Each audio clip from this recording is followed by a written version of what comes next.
এবার যুক্তরাষ্ট্রের বিরুদ্ধে পাল্টা ব্যবস্থা নেওয়া হবে বলে ঘোষণা দিয়েছে বিরোধী দেশ। শুল্ক আরোপে যুক্তরাষ্ট্রের বিরুদ্ধে পাল্টা ব্যবস্থা নেবে বলে ঘোষণা দিয়েছে কানাডা, মেক্সিকো ও চীন। দুই দেশের প্রেসিডেন্ট জাস্টিন ট্রুডো এবং ক্লডিয়া শেনবাউম পৃথকভাবে এই প্রতিক্রিয়া জানিয়েছেন। পাশাপাশি চীন ও যুক্তরাষ্ট্রের নতুন শুল্ক নীতির বিরুদ্ধে পাল্টা ব্যবস্থা নেওয়ারও ঘোষণা দিয়েছেন তারা। গেল শনিবার কানাডা ও মেক্সিকো থেকে আমদানি করা পণ্যের উপর 25% এবং চীন পণ্যের উপর 10% শুল্ক আরোপের নির্দেশ দিয়েছেন মার্কিন প্রেসিডেন্ট ডোনাল্ড ট্রাম্প। এই সংক্রান্ত 3টি পৃথক নির্বাহী আদেশে স্বাক্ষরও দিয়েছেন তিনি, যা আগামী মঙ্গলবার থেকে হবে কার্যকর। এমনকি শুল্ক আরোপ সহ নিজস্ব অন্যান্য পদক্ষেপের মাধ্যমে এই পাল্টা ব্যবস্থা নেওয়া হবে বলেও জানিয়েছেন মার্কিন প্রেসিডেন্ট।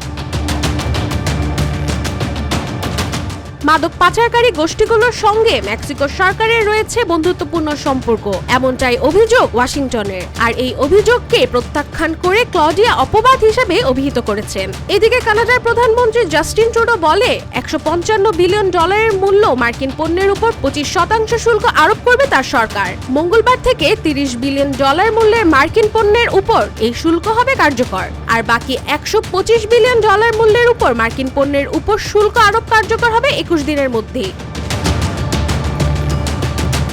অন্যদিকে চীনের বাণিজ্য মন্ত্রণালয়ের পক্ষ থেকে বলা হয়েছে যুক্তরাষ্ট্রের বিরুদ্ধে অনুরূপ পাল্টা ব্যবস্থা নেবে তারা।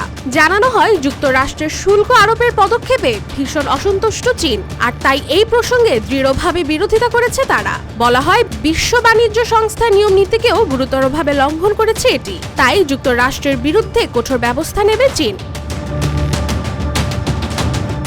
রাশিকা হোসেন, রূপালী বাংলাদেশ।